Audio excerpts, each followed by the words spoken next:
Welcome to RV Telugu కథలు. మా ఉమ్మడి కుటుంబం సిరీస్ ఎలా ఉందో కామెంట్ ద్వారా కూడా చెప్పండి ఫ్రెండ్స్. మా ఛానల్లో మీకు ఏ కోడలైతే నచ్చుతుందో మాకు కామెంట్ ద్వారా తెలపడం మర్చిపోకండి. ఇంకొకటి, మా అత్త ఈ ఇద్దరు కోడళ్ళతోని ఎలా ఉంటుందో చూద్దాము. నెక్స్ట్ వచ్చే కోడలు కూడా ఎలా ఉంటుందో చూడండి. చాలా ఫన్నీగా ఉంటుంది, చాలా చాలా సందడిగా బాగుంటుంది ఈ సిరీస్. నిన్ననైతే మా ఛానల్కి ఒక సబ్స్క్రైబ్ వచ్చారు. ఆ సబ్స్క్రైబ్ చేసుకున్నందుకు చాలా చాలా ధన్యవాదములు. ఇలాగే మా ఛానల్ని మీరు సపోర్ట్ చేయాలని కోరుకుంటున్నాం friends. Okay friends, thank you so much friends, మమ్మల్ని అర్థం చేసుకుంటున్న వాళ్ళకి. ఓకే, మరి ఈ వీడియోలోకి వెళ్దాం. Bye bye. అమ్మయ్య, అటో ఇటో కొడుకుల పెళ్ళి అయితే అయిపోయి కోడళ్ళు ఇంటికి వచ్చి లేచినావు బిడ్డ. తానంగిట అయినట్టుంది.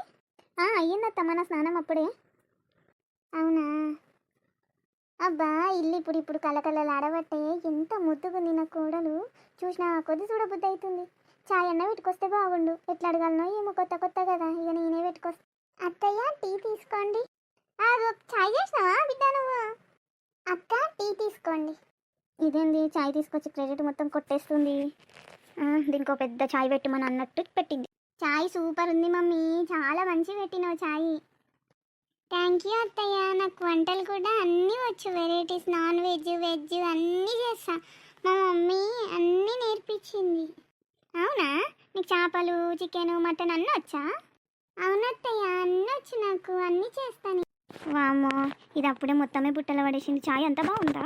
టీ బాగానే పెట్టింది, కానీ నేను బాగుందని ఏం చెప్పా, సైలెంట్గా ఉంటా. ఎక్కడ ఎంతలా మాట్లాడాలని అంతలే మాట్లాడాలి. వామ్మో, పొద్దున లేచినా కానీ యూట్యూబ్లో చూసుకుంటానన్నా టీ అన్న పెట్టేది ఉండే. మొత్తం ఇప్పుడు చూడు దానికే సపోర్ట్గా మాట్లాడుతుంది. పక్కన పోయి కూర్చుంది, నేనే ఆ ప్లేస్లో కూర్చునేది ఉండే. ఇక దీన్నే మెచ్చుకుంటారా ఏంది? ఇంటికి పెద్ద కోడలు నన్ను ఎట్లా చూస్తారో ఏమో, ఊహించుకుంటుంటేనే భయం వేస్తుంది. దీనికేమో అన్ని వంటలు వచ్చు, నాకేమో ఏ వంట రాదు. నేను ఏం చేయాలనో ఏమో. మమ్మీ ఏమో నేర్పిమని అంటే అవన్నీ నేర్చుకొని ఇప్పుడు నువ్వు వాళ్ళందరికీ చాకరీ చేస్తావా అని అంటున్నారు. చిచ్చి, నేర్చుకున్నా అయిపోయేది. అత్తయ్య, కప్స్ లోపల పెట్టేసి వస్తా. అట్లనే ఏం టిఫిన్ చేయాలి చెప్పండి, లంచ్ కూడా ఏం చేయాలో చెప్పండి, చేసి పెట్టేస్తా. మొట్టమొదటిసారి కదా బిడ్డ చాయ్ పెట్టినవు, స్వీటే పెట్టినవు. ఇక స్వీట్గానే ఉంటుంది కదా చాయ్. పాయసం చేయాలా అత్తయ్య?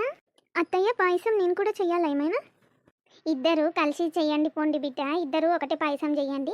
ఇద్దరు గంట కలపండి ఒకటే దాంట్లో, అయిపోతుంది. ఇద్దరు స్వీట్ చేసినట్టు అయిపోతుంది.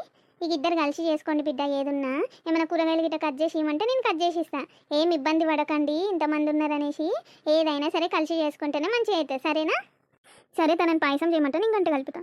దారా కుకింగ్ చేద్దాం. మరి నేను కట్ చేసి ఇవ్వనా? ఇద్దరం కలిసి చేసుకుందాం రా. ఓకే అక్క, వస్తున్నా. పద చేద్దాం, టిఫిన్ చేద్దాం. అత్తయ్యని టిఫిన్ ఏం చేయాలా అని అడుగుతున్నా. ఇద్దరు కలిసి చేసుకోండి బిడ్డ. టిఫిన్ ఏదన్నా చెయ్యండి, ఉప్మానన్నా పోయండి పోండి, బాంబినా స్వీట్ చెయ్యండి. ఇక లంచ్కి మీకు ఏది చేయబుద్ధి అయితే అది చెయ్యండి, మీ ఇష్టం వచ్చింది చెయ్యండి, సరేనా? ఓకే అత్తమ్మా. పోనిపట్టు, ఇక ఇద్దరు కలిసి ఉంటే నాకు అంతకంటే ఇంకేం కావాలి. ఇద్దరు కలిసి చేసుకుంటారు. ఏమన్నా పోసిమంటే తడిపిమంటే పిండి గిట తడిపిస్తా, పోషిస్తా. కూరగాయలు గిట వాళ్ళకి నచ్చిందే ఉండనిగా. నేను అప్పుడు ఏదో ఒకటి పిల్లల కొండి పెడుతుంటిని. ఇక ఇప్పుడు కోడళ్ళు వచ్చిండ్రు, ఇక వాళ్ళకి నచ్చింది ఉండని, అదే తింటా నేను కూడా. బిడ్డ ఇంకా ఫోనే చేస్తలేదు, చేస్తుందేమో అని అనుకుంటున్నప్పటి నుంచి. అలా 2:30 అవుతుంది, ఇంకా ఫోనే చేస్తా. Hello mummy.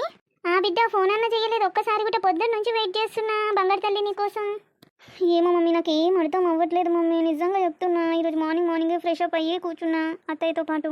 అది వచ్చింది, మా తోటి కోడలు వచ్చి రెడీ అయ్యి టీ తీసుకొని వచ్చింది. నాకు ఎలానో అనిపిస్తుంది మమ్మీ, నాకు టీ పెట్టడం కూడా కాదు కదా, కుకింగ్ కూడా నువ్వు నేర్పించలేదు, ఎందుకనలా? చేస్తే చెయ్యను బిడ్డ, అది చేసి ఇచ్చినప్పుడు నువ్వు తీసుకుపోయి మీ అత్తయ్యకి ఇవ్వాలి, అంతే, సింపుల్. ఇప్పుడు అది కుకింగ్ స్పీడ్ చేస్తుందంట, అన్ని నాన్ వెజ్ వచ్చంట, వెజ్ వచ్చంట, అన్నీ వచ్చంట. అత్తయ్యకి కూర్చొని చెప్తా ఉంది, అత్తయ్య పక్కన కూర్చొని. అది మస్తు ఇది ఉన్నట్టుంది బిడ్డ, దాంతో జాగ్రత్తగా ఉండు. అదేమైనా వంట గిట్ట చేసిందనుకో, నువ్వు బోళ్ళు దొమ్మినట్టు అట్లా ఇట్లా కవరింగ్ చెయ్యు. చేస్తే ఇక అది చేసినాక అందరికి వడ్డీయడం అట్లాంటివి చెయ్యు. ఏమో మమ్మీ, నాకైతే కుకింగ్లోనే క్రెడిట్ వస్తుందేమో అనిపిస్తుంది. ఎందుకంటే ఆమె మంచిగా చేసింది, మార్నింగ్ టీ నాకు కూడా ఇచ్చింది. ఏం కాదు, నువ్వు టెన్షన్ పడకు. మెల్లమెల్లగో అవోటి ఇవోటి ఆమె చేస్తుంటే చూస్తుండు, అట్లనే వస్తుంది. ఓకే మమ్మీ, అట్లనే చూస్తా. ఇప్పుడు ఏమేమి వేస్తుంది, ఎట్లెట్లా చేస్తుంది మెల్లగా చూసుకుంటూ బాగా బోళ్ళు తోమేస్తాం మొత్తం. అట్లా చెయ్యి బిడ్డ. పుసక్కున నాకేం రావు అని గిట చెప్పేవు, అన్నీ నేర్చుకో అట్లనే ఇట్లనే చేసి. చెప్పను మమ్మీ, చెప్తే ఇంకేమన్నా ఉందా? ఆమె ఏముందు, నాకు చీప్ అనిపించదా మమ్మీ చెప్తే? అంతే బిడ్డ, అంతే. సరే మమ్మీ, కుకింగ్ అయిపోయింది. వీళ్ళెవ్వరు ఆఫీస్కి వెళ్ళలేదు ఈరోజు, రేపటి నుంచి వెళ్తారంట. రేపు మంచి రోజు ఉందంట, అందరికీ వడ్డీయడానికి వెళ్తున్నా. లేకపోతే మళ్ళీ ఆమె మొత్తం అందరికి వడ్డిస్తుంది, ఓకేనా? నేను మళ్ళీ సాయంత్రం అట్లా ఫ్రీ అయినాక కాల్ చేస్తాను, లేకపోతే రేపు మార్నింగ్ అట్లా కాల్ చేస్తాను. సరే బిడ్డ, మరి మంచిది, ఉంటా. హాయ్ ఫ్రెండ్స్, మా ఛానల్ ఎలా ఉంది? వీడియో చూసారా మొత్తము? మా ఇద్దరు కోడళ్ళల్లో ఏ కోడలు మీకు నచ్చిందో కామెంట్ ద్వారా ఖచ్చితంగా తెలపండి. ఓకే ఫ్రెండ్స్, లైక్ చేయండి, షేర్ చేయండి, కామెంట్ చేయండి, మర్చిపోకండి friends please. Bye bye. Okay, మళ్ళీ నెక్స్ట్ వచ్చే ఎపిసోడ్లో మళ్ళీ ఏం జరుగుతుందో చూడండి.